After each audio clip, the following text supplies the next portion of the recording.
Hi people, welcome back to my channel and you're watching me on AQ Legal Hub. So now I'm going to discuss regarding the contract of indemnity. So without any further ado, let's get started. तो indemnity का मतलब होता है protection या मुआवजा देना कोई भी फ्यूचर डैमेज या लॉस के लिए। तो इंडियन कॉन्ट्रैक्ट एक्ट के सेक्शन 124 में बताया गया है कि ऐसा कॉन्ट्रैक्ट जिसमें एक पार्टी दूसरी पार्टी को प्रॉमिस करती है कि वो उस पार्टी को बचाएगी कोई भी लॉस या डैमेज से जो खुद उस पार्टी की वजह से होती हो या किसी और व्यक्ति की वजह से, तो उसे कॉन्ट्रैक्ट ऑफ इंडेमनिटी कहते हैं।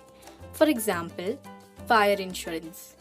तो इस एग्जाम्पल में हुआ ये कि इंश्योरेंस कंपनी एक्स को प्रॉमिस करती है कि अगर एक्स के गुड्स डैमेज हो जाते हैं फायर की वजह से, तो इंश्योरेंस कंपनी एक्स को कॉम्पेंसेशन देगी या उसे प्रोटेक्ट करेगी उस लॉस से। तो इस कॉन्ट्रैक्ट को कॉन्ट्रैक्ट ऑफ इंडेमनिटी कहते हैं।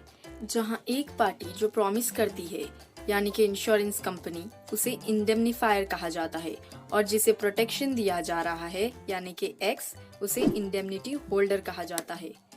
So now will move further towards the rights of indemnity holder. तो सिंपली इंडियन कॉन्ट्रैक्ट एक्ट के सेक्शन 125 में बताया गया है कि प्रॉमिसी यानी कि इंडेमनिटी होल्डर के पास राइट्स है कि वो इंडेमनीफायर के पास से सारे डैमेजेस, कॉस्ट और सम्स और जो कोई भी एक्सपेंसेस हुए हैं वो सब रिकवर कर सकता है। So this was all regarding the contract of indemnity, and in this video I would like to give shout out to Prachi Saxena. So if you people also want to get featured in my upcoming videos, make sure to subscribe my channel and comment the same. So I'll see you guys in the next video. Till then, bye bye.